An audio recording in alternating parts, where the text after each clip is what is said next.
Hey, I'm Johnny. And I'm Connor. And this is Dad Shorts. But it's supposed to be unedited.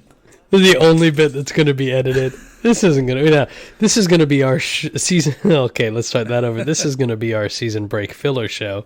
Unedited short topics about important life events between the pod. Yeah, just to stay connected with some big life events that are going on with us before season 2. So, John, you're up first. What's going on, man? Well, I bought a house. And let me tell you, man, there's nothing that's been more stressful. Wait. I almost said there's nothing that's been more stressful and more awesome. Completely, because I'm now a dad, I just, forgot that there was a time I wasn't a dad. And so this is the second coolest thing. So, I have 2 kids, so they're 1 and 1. It doesn't really count as 2 different events. Having 2 kids, it's the same event. But apart from becoming a father, owning your own home is pretty freaking awesome. That's good. I know you were very anxious going into this process. Yeah, so I don't get, with something like this, I don't get excited about new things that are going to cost me a ton of money. I get really anxious about them. I'm happy. I'm not unhappy about it. I'm just I don't like spending that much money and having, being shackled with debt. So I've been one who's not, don't get shackled with debt, don't make payments. I took out payments on, we bought a bed, I've talked about this before on the pod. We bought a Sleep Number bed, and I did it with payments, and it got to the point where I forgot to make a payment, so I just paid off the bed because I had the money already, and they were like, oh yeah, we'll give you 2 years with no interest. I was, yeah, okay. But so stuff like that always bugs me, and I'm terrified of not being able to put a roof over the head of my family. And golly, it is so stressful, and I don't handle stress well. But I gotta tell you, I've got Tourette's, and I tick when I get really stressed, and I got none of that this time. It was just put my head down and go to work every day and not think about anything. Just ignore the whole process. Yeah, oh man. But I gotta tell you, so you have to sign all these papers when you buy a house. And everything's digital these days, right? And especially with COVID. So you're signing all these papers. Really? My wife's getting a call.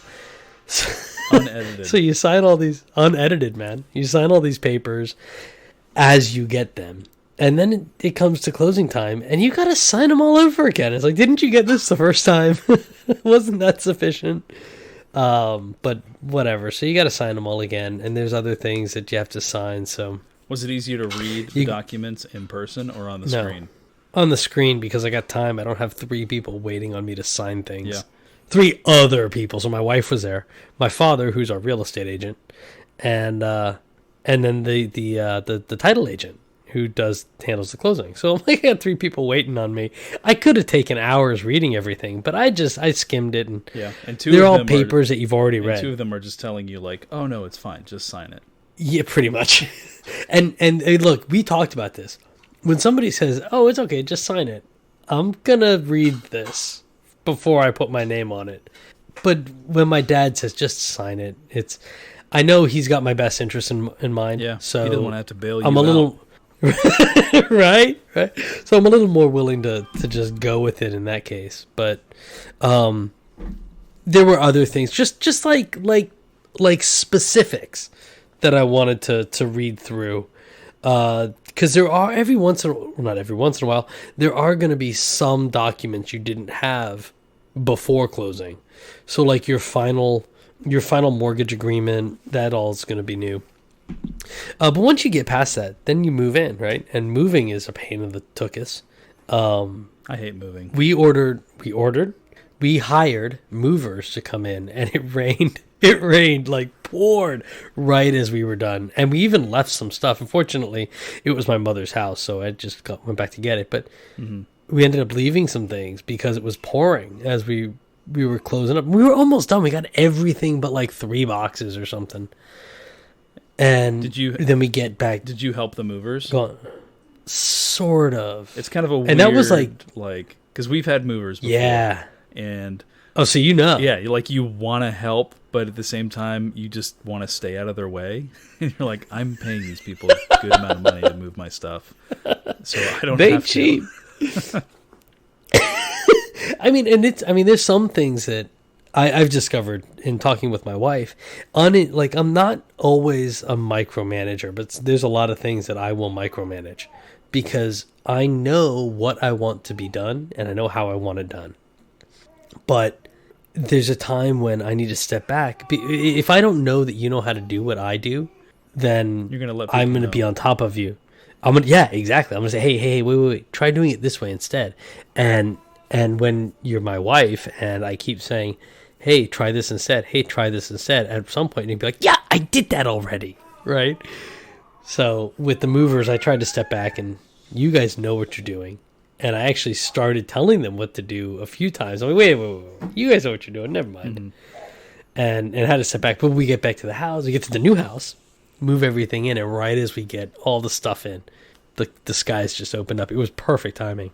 It really was. That's good. Nothing inherently was damaged. We have an old desk. It was my grandfather's desk when he was in senior high school. So it's that old.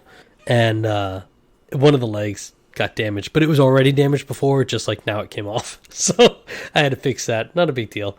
And I got to tell you, man, we're working on week 3 here, I think. Yeah, you moved at the beginning of the month. Yeah, it's been great getting settled in. We've moved rooms around. So the room I'm in now is going to be our recording room, but it wasn't. It was going to be my wife's craft room. And I was going to be out in like our entryway because a computer desk area is a little less obtrusive than a craft area with sewing machines and cutting tables. And so we're like, we'll put this one out because everybody's got a computer. Yeah. But it was right underneath our AC return. So that's not going to work for recording. Yeah. And the space in the other room, once we got all the stuff in here, just wasn't big enough for my wife's quilting. So she couldn't lay out a quilt. She couldn't lay out her fabrics when she's making whatever it is she's making. So here we are. We've switched rooms a few times with different things. And I keep whacking my microphone, but that's going to stay in because unedited. Yeah, unedited. So let me ask you this. Right. We bought a minivan recently. And ooh, nice. I mean, that's a big purchase. That was a big thing. Not as big as a house. True.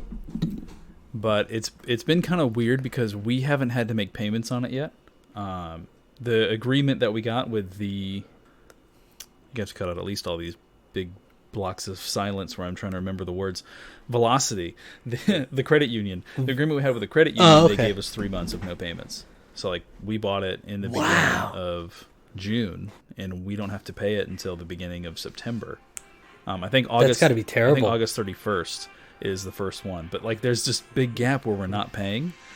But it's we've got this new van, and I know there's a huge car payment that we have to make, but I don't have to yet.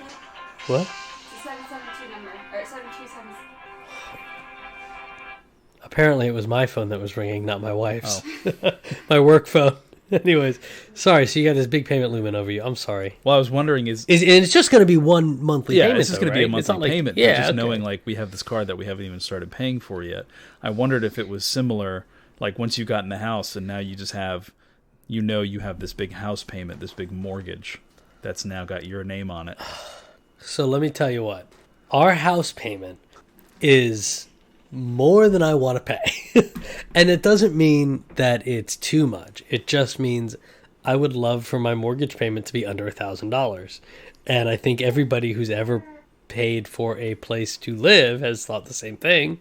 But I'm kind of okay with it. It's not going to be the end of the world. I can make the payment.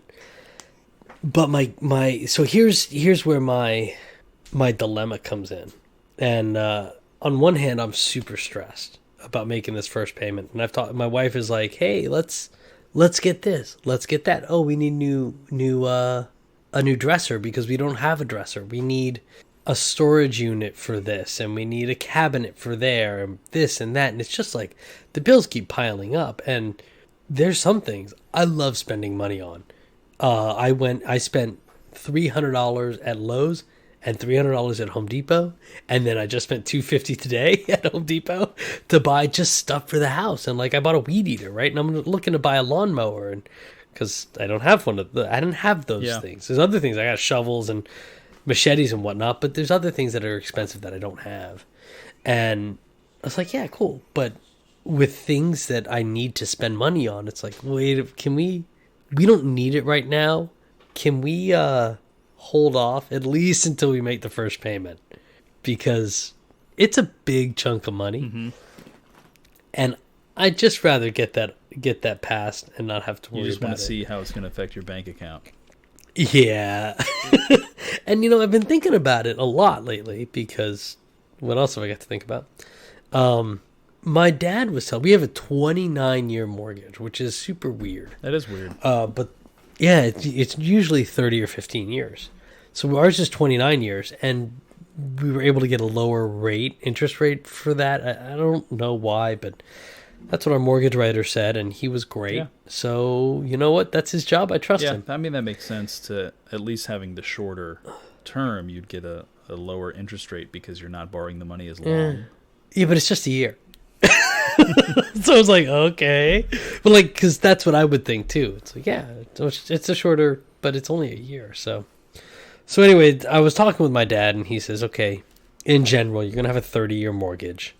And if you make one extra monthly payment, say your mortgage is $1,500 a year, right? Just a number. You got a $1,500 a year mortgage. If you make one extra, $1,500 a year would be great. Yeah. $1,500 a month mortgage payment.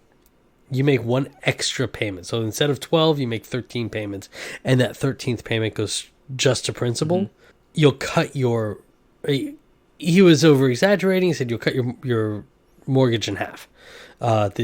The life of your mortgage. So theoretically, for a 30-year mortgage, you'll pay it off in 20 years instead of 30 years, making one extra payment towards principal. Because one of the things that I have an issue with is my mortgage payment.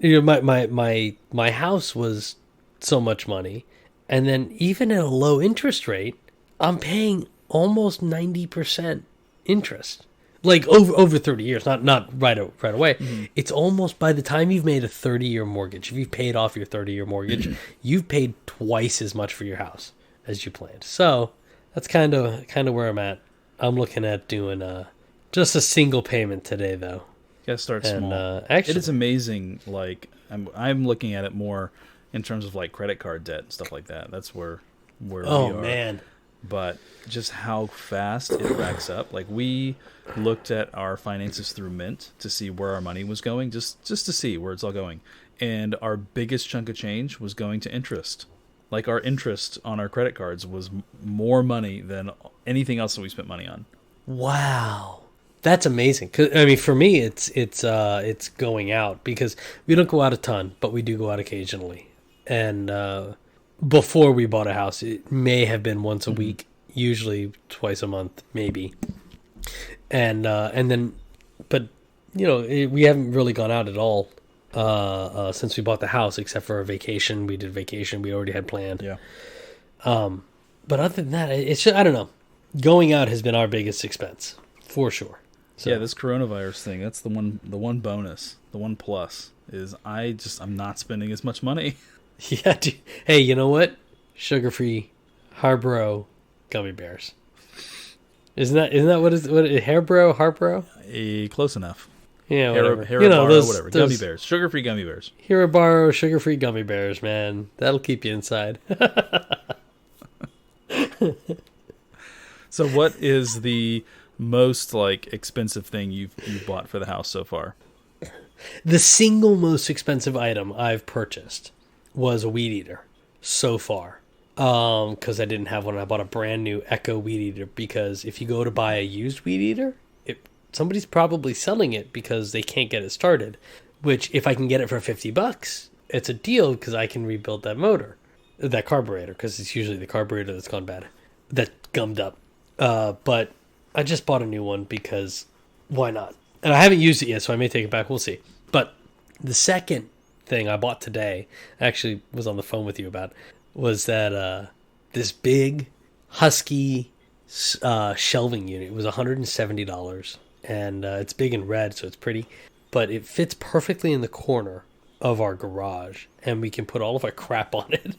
And it's good for storage. I mean, it's stuff that we use occasionally, use enough to not throw away, but not enough to like have out. So our camping box is there. My generator is underneath it, and that was my biggest thing. Is like I want things that are gonna fit with all of my stuff. So I've got boxes of things, power cords box. So when I need to get extension cords for anything, my generator extension cords, Christmas lights, just because I need an extension cord to run something around the yard, that's where it's a box. So it goes in there and it goes on the shelf. And so now I got a shelf for that. It was $170. So those are the two most expensive singular things. And then I'm looking at getting a lawnmower, and I'm thinking about a rider, and that's a whole nother episode. Yep. So we'll talk about my lawnmower later. Yep. Maybe if you buy one this summer. It'll be in it's the going to next have to be soon. few days. I mean, you should see if my nobody's lawn. cutting that grass, Looks, it is growing like crazy, I'm sure.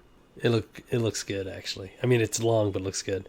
But on the topic of houses and first mortgage payments, I just submitted my first mortgage payment. Right here on the air. Boom. Right here. Not live on the podcast. How does it feel? I don't know. It's just more money, more numbers transferring on a screen. Is it like an immediate, like you can look at your bank now, or is there going to be a delay before it hits your bank? Well, I did it through the mortgage website, so It'll probably take a little while. let me check. I mean, the cool thing about all this digitalness is I can look at it right now. Yeah. We're 5 minutes over, by the way. Yeah, I see that. This is just a regular episode. It's turning into one. Well, how do we want to wrap this up? I think you paying the mortgage is a good cap. Dad Short's out.